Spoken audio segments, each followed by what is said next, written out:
Hey man, Hebron Ben Bilal, man, coming at you, man, with another Backyard Chronicles this morning, man. On my off day, about to head to the car wash, and I just wanted to drop some jewels with y'all, man. You know what it is.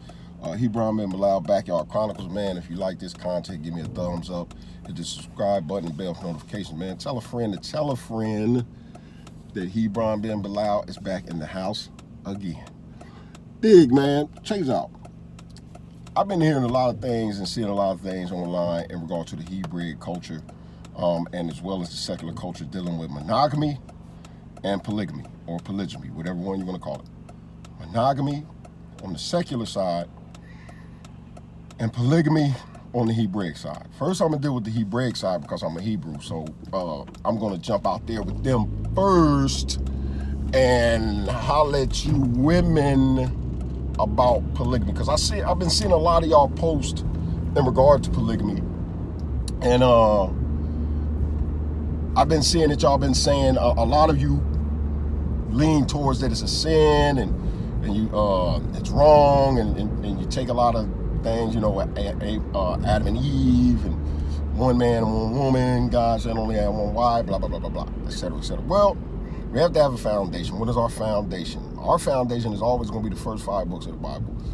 Always the Torah is what we have to reference back to. Once we have a debate in regard to anything, we have to reference back to Torah and what it says about our particular standings in regard to any issue. Now, the issue of polygamy in regard to Torah is that it is a permissible act. A man is allowed to have multiple wives. All you need to do is just go and look at Deuteronomy 21:15 and Exodus 21:7-11, and it breaks down in regard to instances dealing with women who have men who have multiple wives. Excuse me, something going on over here in the traffic. I'm trying to figure it out. But anyway, if a man has multiple wives, what he has to do in regard to inheritance. If a man has multiple wives, what he has to do in regard to if he takes on another wife, dealing with raiment, food, clothing, his husbandly duties. That's period. So that right there clears up that particular debate. And understand when the Messiah, and a lot of you going to say, well, a lot of things changed when the Messiah came. No. Do not add or subtract from this book. Do not add or subtract from Torah. That is a commandment. Do not add, do not take away. Yeshua would have said, no jot, no tittle will be changed in regard to the commandments or the law. He said heaven and earth will pass away before that occurs. So we understand nothing changes in regard to Torah, no matter how much we don't want to adhere to certain things because of our mindsets. Nothing changes in regard to Torah. It stands, it doesn't change. Now, do understand this. You do not have to enter into a relationship where the man is going to have multiple wives. Well, you might ask, well, how would I know if he's going to have multiple wives? What if we get married and he wants to bring on another wife? I have to know. You don't. There's a particular part in the Hebraic marriage called the contractual arrangement, or the ketubah. And we see that being displayed when Eleazar went to get Rebecca, Isaac's wife, to bring her back.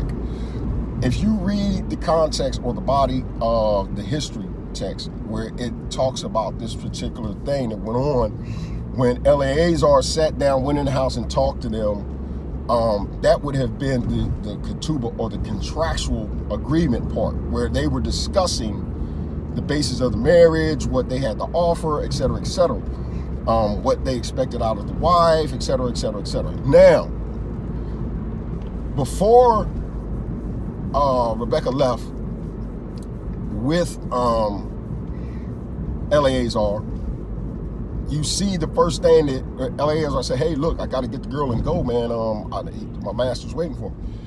They said, hold on, we have to ask the girl first. Meaning they had to have her permission. She had to agree with the terms or to leave and go marry this man. So there has to be terms established, and the woman has to agree on those terms. So if your husband decides he wants multiple wives and you agree to it, and then you get inside and figure out you don't, that ain't how it works. But that's the part where the ketubah comes into play. So you're not forced into having to be a part of polygamy, multiple wives type of relationship. You're not forced into that. That's something that's supposed to be discussed initially going into the marriage.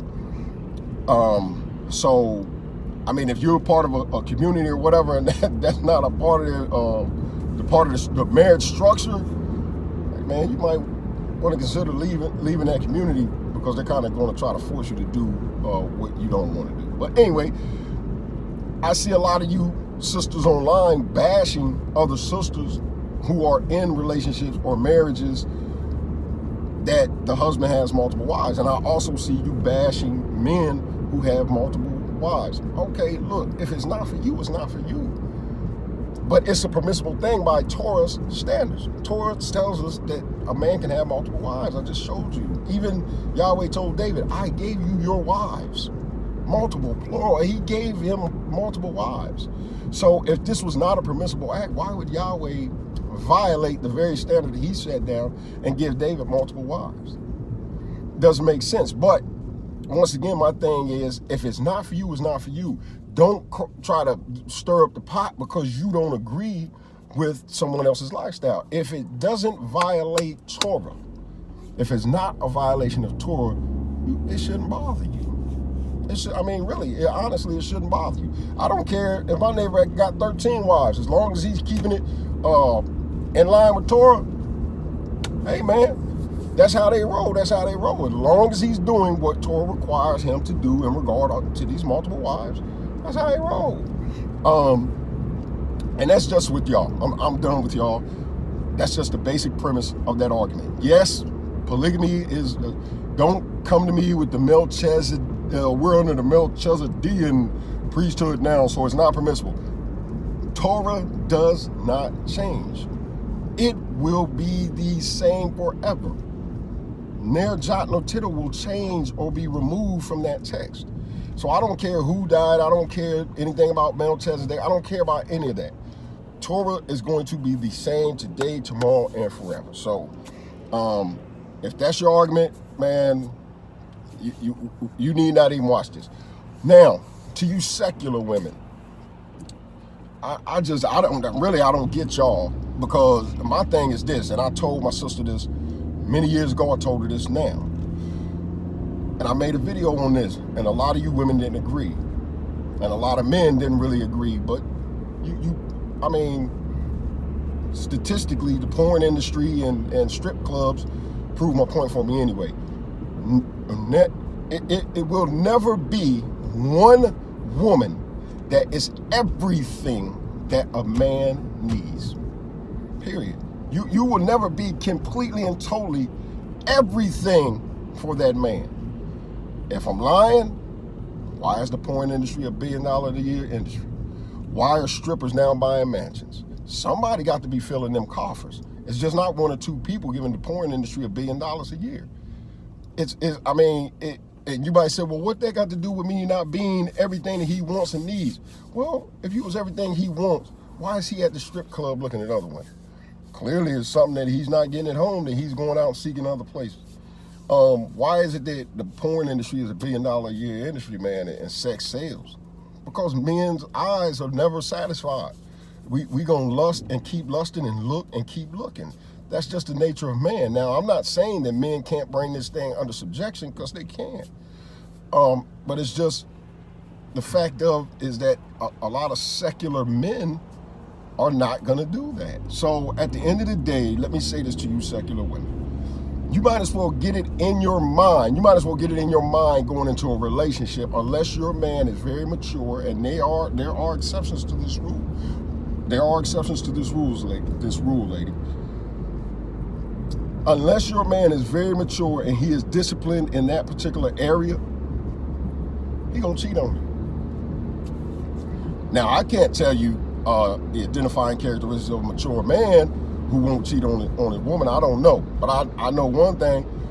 I can make reference to one person that I know was a true whore that I watched all through my life growing up, and that's my brother Tony. And now he's come to a place in his life where now he exhibits that discipline. He He literally hates individuals who step outside of their relationship to cheat on their woman. It's immaculate conversion. It's an amazing conversion to me, because this dude was a super whore, but he's changed. He has disciplined himself in that area. And like I say, there always will be exceptions to the rule. But my thing is, man, ladies, and I hate to say this, you got to go into a relationship with the mind that your man gonna cheat. And I'm just gonna be honest with you. If he proves contrary, great. But you got to remember, once again, you're never going to be everything that he wants. Just be what he needs. Don't go flipping on the rocks and stones, you know what I'm saying? And once again, you cannot argue my point. Porn is a $1 billion a year industry. Strippers are now millionaires. So if this is the case, how is it that a woman can be everything that a man wants? You just don't have that big butt. You ain't got them thick lips like he like. You ain't got that long hair. You know, you don't spin on the pole like he like. Hey man, sometimes you got to conform and become who that man needs you to be in order to satisfy that itch from time to time. But anyway, for you secular women, man, y'all got it a little bit harder than the Hebrew women, because we live in a structured world, and we have rules where y'all kind of don't. Y'all just live willy-nilly and do whatever. So the only advice I can give you is to go into relationships with the mindset that your man gonna cheat. Like I say, you can find the exception to the rule, but just don't go looking for it. If you're looking for it, you more likely will find it. Especially if you got a good man, just focus on what you need to do, man, and just keep doing what you do. And I know many of y'all are Christians, you know what I'm saying? Many of y'all are Christians, but inside of Christianity, y'all don't really have any structures or rules anyway, you know what I'm saying? Prayer, go to church, and live how you want to live outside, outside the church. So you don't live a structured life. So once again, even the Christians have to go into their relationships with the mind that ultimately this person could cheat on me. And that's how y'all got to go in and look at it. Just don't be digging and looking for it. So with that, man, I'm going to sign off, man. And like I say, at the conclusion of all my videos, man, I'm here to give more wisdom to the wise. And for you all who don't want to think or don't know how to think, I'll tell you what to think. Man, I'm signing off. Love y'all. Remember, this Friday is my book release, The 3 Woes. Go pick that thing up and support a brother, man. Love y'all, and y'all have a beautiful day.